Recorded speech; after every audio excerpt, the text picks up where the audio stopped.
ফেরাউন বেঁচে ছিল ৯৫০ বছর। কোন কোন কিতাবে লেখা আছে ৯৫০ বছর আয়াত পেয়েছিল, জানি না কত বছর পাইছিল। ৯৫০ বছরের ভেতরে একদিন তার সত্যি হয় না। ও যেন বলতে না পারে যে যদি আমার অসুখ বিসুখ হইতো তাও তো আমি আল্লাহ তোমারে ডাকতাম। মানে মুনাফিক, কাফের, বেঈমান, অহংকারী। আল্লাহ সুযোগ দেন, পাপিষ্ঠকে সুযোগ দিয়ে দেন। এই কথা যেন বলতে না পারে যে আল্লাহ আর যদি ৬টা মাস সময় পাইতাম তাহলে আমি ভালো হয়ে যেতাম। এরকমও সুযোগ দেওয়া হয় না। ঠিক আছে, করতে থাকো, দেখি কত দূর পারো। তারপরে তখন সীমা লঙ্ঘন করে করে একদম প্রান্তে এসে যায়, তখন দড়ির অপর প্রান্ত কার কাছে? কার কাছে? ঘুড়ি যত উপরেই ওড়ে, ঘুড়ির লাটায় ওর পেছনে একটা সুতা আছে, সেই সুতাটা আরেকজনের হাতে, ঠিক না?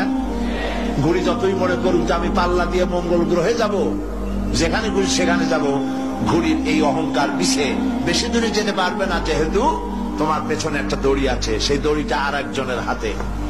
এই দড়িতে যখন টান দেওয়া হবে, কাছে ফিরে আসতে হবে, যেখান থেকে উৎপত্তি সেখানেই ফিরে আসতে হবে।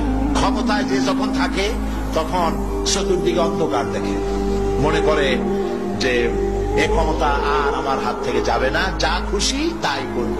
কিন্তু তোমাকে